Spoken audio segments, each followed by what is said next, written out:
Hey, B, come on in here. Get in here and like up this video because we got to talk about love after lockup. Let me tell y'all something. Zueriah out here showing her mother is okay. And girl, she done pissed me off, okay? And girl, the way Hope Sisters was laughing in her damn face. And Miss Bianca, I like the best friend. I like the best friend because he see through Miss Bianca and her bullshit because it's definitely giving a drunk. Okay? I don't know. She's a little rebellious ass little bitch. I don't like that little Brady hoe. She done ran into a little piece of a coin and she want to show her. It's I don't like Bianca, y'all. I just can't. Girl, the way Joey sitting up here playing in Kim motherfucking face, do you think I feel any kind of way or bad about it? Nope. Let's get into it. So Zori over there clowning, showing her motherfucking ass. Okay, she done took the mic off. She done threw it on the damn ground. Like I don't give a fuck about this. Okay, I'm not studying that. None of that shit you niggas talking about. Okay, she's upset. She's screaming, yelling at Troy. Troy just want to have a conversation. She over there talking about how she done, she done, she done. I'm like, girl, these are the reasons and these are the actions that's going to run this man away from you. It ain't gonna be no damn Yana. It's gonna be you, okay? She yelling at him and making him the problem for walking off as if she isn't the reason that he chose to walk off. Okay, after you told him to get the hell out, get the hell on, you need to find somebody else that's gonna do something for you or something like that. You said I could get somebody else that can actually do something for me. Like, ma'am, you think I would have went for a long walk? Let's take a long walk around after dark. And girl, I would have went for a long walk too, bitch. Okay, especially if I ain't trying to go back to jail. Okay, for shaking the hell out your. It's okay, you got me messed up, girl. Mm. So then Troy said Zuri is known to have a temper, but never thought she would go off on him. You a fool. What you mean you never would have thought she would have went off on you? Are you crazy? Okay. This why her child don't stay with her and that child over there living with the parents. Okay. This is why the family was sent over there supporting this relationship anyway, because not too many Christians and people that's going to church folk, really, as much as they preach about forgiveness and shit, they not gonna sit up there and be supporting their daughter going off and being with the damn person that's behind bars. Okay, they're not gonna do that. But see, the parents is afraid of Miss Zuri getting in that ass. Okay, Miss Zueriah or whatever her name is this week or next week, they afraid of her yelling, showing her ass. They don't want to, tip her over the edge and that temper start peeking the fuck out on them because she didn't already show her ass on them before. Okay, but anywho, child, that's what it's really giving. So she over there yelling and making him the problem and stuff. And he over there like, calm down, calm down. He says that, yeah, I know you cheated. Cause she's like, why did you tell her I cheated? And like she going crazy. It's like, bitch, wait a minute, girl. Like, okay, calm down. So she over there saying, he said, well, yeah, I forgave you. And we had a clean slate. So why are we even dealing with this or talking about this now? Because like we good or whatever, right? So then Zueriah says that she's confused on how Yana know all they tea. And I said, probably because their mama you just had to invite about told her every damn thing. Because the son about told the mama and mama about told Yana it's high key. Cause I'm over there thinking he could be the one telling all the tea, and that could be. But I also wouldn't be surprised if he telling it to the mama, and then the mama running back telling. But then the mama want to sit up there in people's face talking about some damn. Well, Yana just told me this. I don't know. Yana told me so. I don't know what the hell really going on. I just found this out from Yana. Now, if that is true, then Troy, how the hell would she know? See, Troy, you over there playing with that soft voice and stuff, that calmness you got going on, but you still over there playing in Zariah's face. So maybe she do got a reason to sit up here and trip off on you. I don't necessarily know, but I'll be mad as hell too. Now I'm not for the show my it's like she did. Okay. All right, I'm not gonna do that, but I'll be feeling a way too, and I would have to say that about your baby mama knowing anything that I tell you, or even your mama knowing. If I have a conversation with you, that's the conversation with you. Don't do that. Don't do that, okay? But let's keep going because what else she says that she can't take the BS with him and the BM and I believe she says that he don't care or she don't care or whatever it was. And I'm like, you can't take the mess with the baby mama, but you the one that decided to move forward and marry him. I'm sure you was aware of this before. But okay, so he apologizes, and I slick hated that he did apologize because to me, I feel like he didn't do anything wrong. I feel like she should have apologized for messing up his day and damn near derailing his plans to actually see his child, making it about her, making it about the baby mama instead of making it about this man not seeing his child in fucking years and wanting to put his skin on his daughter, like wanting to see her. The audacity of you, bitch. Like, I can't. Like, Yana, I mean, not Yana, but Zueriah, girl, you are a nutcase, a nutbag. So, after showing her ass, okay, after showing her fucking ass, not apologizing for it or none of that, she still decides to go to show face so that she can front in front of Yana and make it seem like she good. That's what she was like. We good over here. I want to go ahead and go because I don't want Yana to think that we have any issues over here or whatever, whatever. Girl, a mess, okay? So Troy, he's in the confessional talking about his daughter, cries about missing out on so much of his daughter's life a good 7 years. And he's like, listen, I want to be there for my daughter forever. And I want her to know she can always come to me for anything. Like, I just want to be a really good dad. Okay. Shout out to him for that. But it's okay for him to not even be your child's biological father and him sign a damn birth certificate and be there for your motherfucking child. But it's not okay for him to show up for his other baby mama because you want to make it about, or at least the other child because you want to make it about the baby mama and stuff. Girl, So the sister comes and she's talking and she's hugging, she's happy to see her brother and stuff, talking about how it's been a long time, the cousin and family talking about how it's been a long time, they're glad he's out. Here go Zuri, knowing who's gonna drop the daughter off. So who you think gonna be bringing little Troy? She says probably her mom. That's going to be interesting. It's like, girl, you knew it was going to be her, but you're so threatened by her that you wanted to start a conversation up with the sister about this very bitch to try and gauge how the sister feels about this bitch. Okay, you're so insecure, and I hope that girl continue to give you reasons to be insecure about her because it doesn't make sense to me.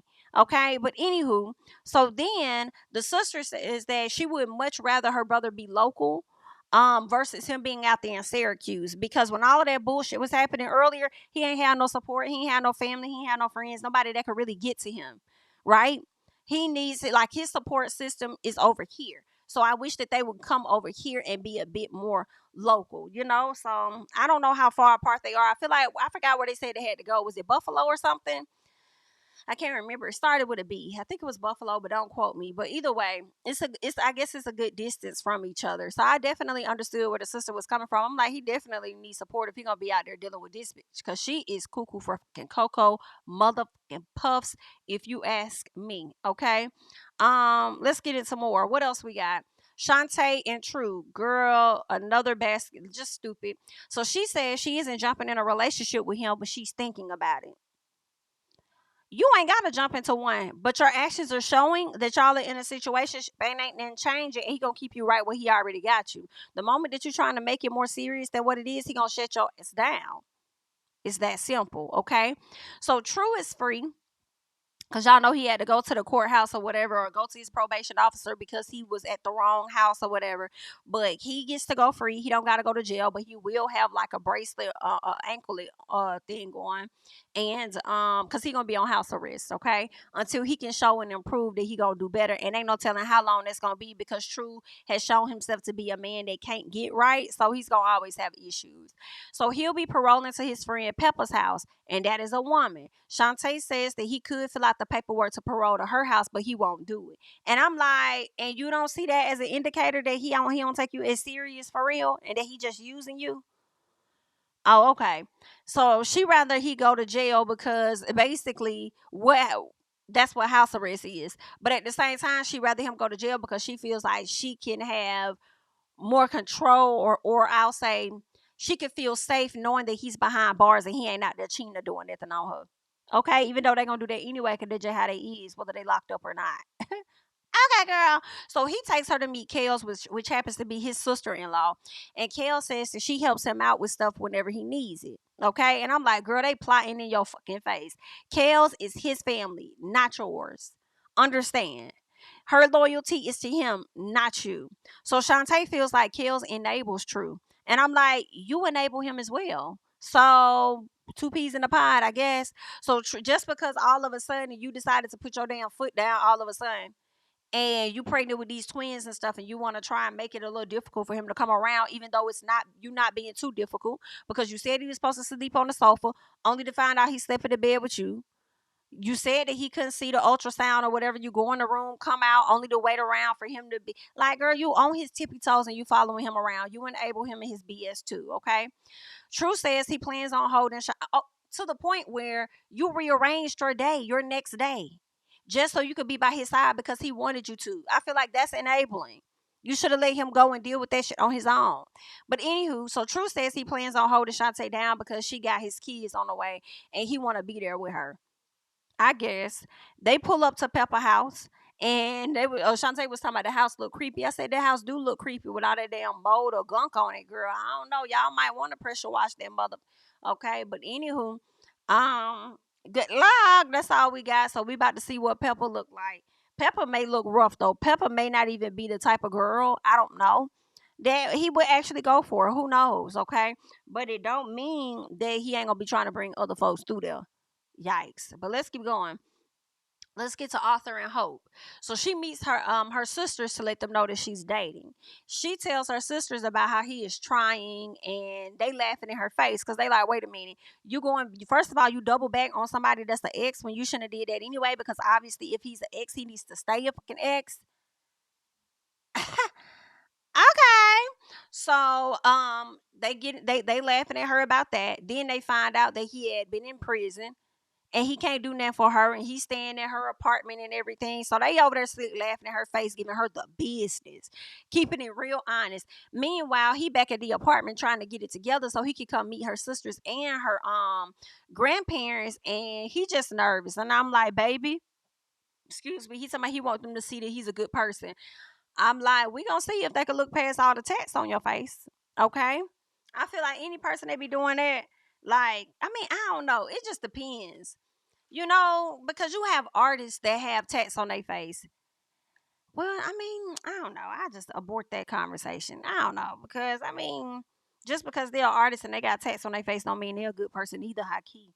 You know what I'm saying? But just a normal person walking around and, you like this ain't a part of your brand or anything. It's like, what the hell? Well, okay. Mm. I don't think Arthur is that bad of a guy, though. I really don't. But anywho, so Arthur arrives and he meets the sisters and the grandparents, and the sisters are being so messy. Like, ask him this, granddaddy. Oh, and granddaddy, what about this right here? Oh, and granddaddy, she had said that. Girl, they being real messy. So he tells them the truth about him being incarcerated. He opens up about that. And the sister with the braids, okay, what is it? The braids? The girl, listen, she was over there wearing his ass out.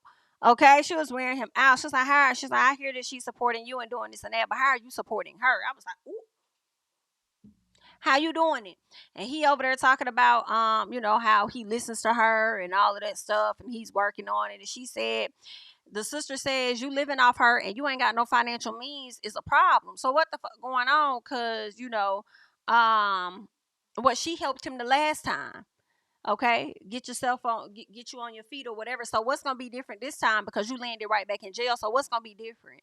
So he starts talking about how he got to prove his stuff and this and that to Hope and stuff. She's like, you need to prove stuff to yourself first. You over there trying to prove it to everybody else. Prove it to yourself that you're gonna be good. Okay. But anywho, I don't know how he gonna prove that when the people are alleging that he locked back up and it's because of Hope.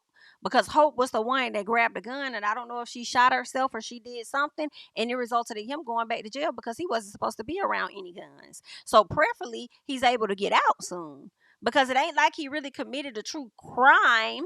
And sometimes you're not, and which I don't really like that law of that the stipulations they put on people when they come out, like you can't be around any guns. But sometimes people may not know. You know what I'm saying? That person actively has an item. Like, I don't know that. Like, why I got to be held responsible for what those people got going on sometimes. But and maybe he did know, but this is where we are. Okay, so hopefully he can get out and he can be done with Hope and let Hope go her way and he go his. Good luck. Bianca and Daniel. So she asked her friend, or she asked his friend why he told Daniel not to marry her. And the friend said, I ain't say that. She said, yes, you did. Yes, you did. Okay. Then he says it's his responsibility to be the bad guy because don't nobody know you. Who the hell are you? You just a random woman he started talking to online, then all of a sudden somebody he want to marry. Come on now. That don't make sense. He says he needs to know you before just marrying a stranger. He says he hopes her friends would do the same thing. And she's like, yeah, okay. I do not like this little entitled brat ass bitch. And I hope when Daniel gets out, he sees Bianca for exactly who she are. She is a fucking weirdo. I do not care what nobody say. Like, how do you have a drinking problem? You almost die from a drunk driving accident, and then you make your way over to finding a prisoner that has been arrested and locked up for drinking, right? For being a drunk or whatever, having issues like that, and you want that type of energy around you. It's giving the bad girl that wants to always do all bad things. Like, like, that's weird. You go and seek out a person that has the very same problem that you have. You're searching for something else, my love, and you're trying to search for it in another man and out of the state, but it's in you. Okay, so you're gonna have a lot of work to do, and I hope that Daniel learns a lot from being in this relationship and does not let you help him meet his demise. Okay, so she says that she thinks his family is doing too much, and she thinks she found the right person and they'll get through the tough stuff just like, they got through anything else. I'm like, but they telling you right, ain't nobody doing too much. They known him longer than you have. They know him. Why do you think a person that has come out, like, why do you think that's okay for you to just be drinking in front of them and you're already aware of this man relapsing in prison? And then listen to what she said with her stupid ass. She said something like, well, I feel like, the reason he relapsed when he was in prison. And he relapsed by taking, fentanyl. And it wasn't like he just woke up that morning like, hey, I'm going to take it. It was really because of the people that he was surrounded by. It's the people that he was surrounded by. Okay? Think about that. So don't you think if it's something that's constantly happening around him, he's not strong enough to not do it? He is going to succumb and he's going to do it. So why are you not connecting the dots when the mom tells you about drinking and the best friend tells you about drinking? He's going to fall back and relapse into that very thing, and you're creating an issue for him, because if these are the things he's not supposed to partake in and he partakes in it with you, you're going to mess around and lose him again because he's going to get locked the back up, dumbass. Like, she's so stupid. What else? She and his friend have a chat, and yeah, that's when they talk about Daniel doing the setback and he did fentanyl while he was in prison and stuff. So they talk about that. Daniel is about to be released, so we're about to see that whole dynamic. She was really pressed because she's like, oh, my first kiss with him is gonna be with everybody there, and I thought I was gonna be the only one picking him up. BITCH, why do you think you're the only person that cares about him? This right here are actions from a person that's going to try to manipulate him and try to isolate him, likely from his family, and get him to turn on those people and his best friend. Watch what I tell you. Those are the vibes that I get from her. I don't like her. Rob don't like her either. He don't even want to call her as a fiance. Cause when he was talking to the cousin, he was like, how's your boyfriend? She said, my fiance now? He was like, oh, your fiance. She's like, yeah, my ring. And she was like, yeah, she's a fiance or something. And I think the girl said, she's a fiance too. She's about to be in our family, talking about Bianca. And he was like, that's different. And she was like, why? Because I don't have a ring? Is that why? Yeah, bitch, that's why. You ain't got no ring. He just asked you that over the phone. You got to see if that's how he really feel about you in person, and if he's going to ask you again, and if he's actually going to give you a ring.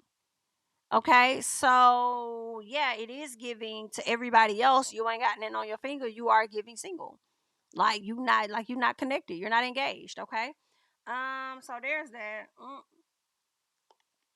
I can't stand Bianca. Yeah, I just don't. I just don't like her. But let me tell you, it's a train wreck that's going to be pretty entertaining, I'm sure. Let's get to Julian and Christine. So Julian has another interview downstairs. Now he ain't got to go sit in that hot ass car doing no interviews. Now he can be comfortable in his house doing it there. Christine is working on her stand up comedy and she wants to do an open mic. And he asking, you think this is the best time for that? And she's like, what you mean? Like, it don't cost money. He's like, yeah, but the time that you're spending doing comedy, you could be picking up more shifts. I'm sorry, y'all. I know that he is struggling financially, and I understand that he may have helped her do a lot of stuff. But at the same time, that pissed me the fuck off. Okay, that really did. It's like you created this space for her to operate the way that she is, and then now you want to turn around and come back and be on some bullshit and be on some you could be picking up more shifts. It ain't her fault that your ass lost your job and didn't want to communicate that and tell her that. And then now you trying to put all this pressure on her. Like, I don't like that at all. I just don't like him. I don't like him at all. I just really don't. So then he says, he tells her the more she's doing stuff she loves, as an outlet, he tells her that she could be working more shifts. And I feel like it's okay if she wants to do that type of stuff that's not going to bring an issue, and she's only doing it for a brief period. It's like, I just don't see nothing wrong. She already got to deal with the fact that she's a prisoner. You keeping her locked up on the third level being a prisoner. You over there lying to her. She working, not making a whole lot. Hell, if she could potentially advance and spin this into a bag, I don't really see nothing wrong with doing it. Ain't like, I don't think she's gonna be doing it all the time. So then he flips the conversation, and we learned that it's not even about her picking up more shifts, because she does talk about feeling restricted by him. He goes on to talk about how it's more so he's afraid that other people aren't gonna find her funny. He says that, listen, it took me a while to catch her sense of humor.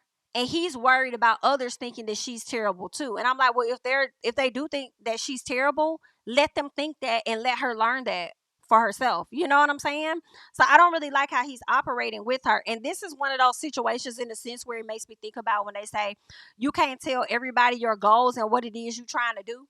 Because sometimes if they don't see it for themselves, they'll project that onto you. And she might bomb next week. She might do terrible. I don't know. We gonna see. But at the same time, I don't like that. Because when she does get on her feet, in my opinion, because it was giving no type of support at all. So I feel like when she does get on her feet and she wants to do that, he's not gonna support her at that time either. He's not. So I don't know. I just don't like it. I don't like Julian. Julian gives a little bit of controlling, and I'm not a fan at all of his. Then he says something like he's worried about, what if this other stuff that she's doing leads her down a dark road and she starts doing drugs again or something. Like, oh my god, what if her doing this comedy and all this and that, like what if. And I can't, he always uses that. And it's like, you're worried about everything else driving her to a road to use drugs, as if what you're doing isn't going to lead her down a path of doing drugs within itself. I don't know, y'all. I'm just not feeling Julian, but y'all let me know. Y'all may see it differently. Like, I don't know. I just don't feel anyway. So, anywho, Christine is at comedy night. Now, what I don't like is, listen, now, he may have had a slight point when he talked about drugs. Now, it may not influence her to do drugs. Who knows? But clearly, the anxiety of getting on that stage and performing is influencing her to do drink. Okay. She's about to start drinking, even though she's not allowed to. She's about to do it anyway. And I'm like, ma'am, you're making Julian look a little good right now. Okay, because that is what's happening. But I also feel like that drink is not just for her getting on this stage and performing. I feel like that drink is also for the stress of everything that's going on at the damn house too. Okay, so there's that. All right. And I also feel like when her and Julian are at the house together, they also be drinking. I refuse to believe that she just don't have a drink at all. Maybe she's not supposed to have one in public, but she definitely has one with him. Kim and Joey. So Kim tells Joey about her friend request from his ex, and he didn't want to tell her, but ended up telling her that the girl had been texting him nonstop, and then says that she sent the WhatsApp. And old girl is like, so you got the app? Like, how the hell she get WhatsApp? Like, you downloaded it? He's like, yeah, I downloaded it. Then he tried to be sarcastic, like, I did it because I want her back, and I did this and I did that, and trying to play in the girl face. Like, he's so full of shit, and this is what she gets. So she goes through the phone and she sees that he been talking to old girl, the ex, and he tells her, as she starts to confront him and stuff, like, why you ain't saying anything about it? It's a big deal to me or whatever. He's like, we're talking about it now. And it's like, sir, you didn't even want to talk about it. Had she not pulled it out of you? So then he tells her, F the engagement party. You can go to that shit by yourself, and then walks out the house, hops in her car, and drives the off. And when they first entered the scene, she was like, "Oh, you see these two?" She had two letters, and they said K and J for Kim and Joey. She says, "I'm gonna do K and J first. I'm gonna do K first and then J versus J then K because it's giving just kidding, and we're not just kidding." And I'm like, "Girl, it's giving every bit of just kidding." Okay, that's what it's giving. Joey is now going to meet up with his ex, and he over there calling her a dumb bitch and all of this stuff, as if he wasn't the one that's been consistently interacting with her. And just like the best friend said, obviously he's been giving her something for her to go off of, for her to keep messaging him. Then did y'all hear how he lied?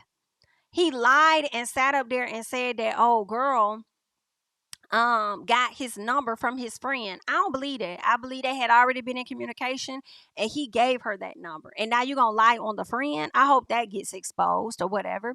So anywho, yeah, he's over there calling her a dumb bitch, like he wasn't the one giving her access to him. Knowing this whole time he has access to Kim's bank accounts, her car, her house, and her coup d'etat. What a fucking fool.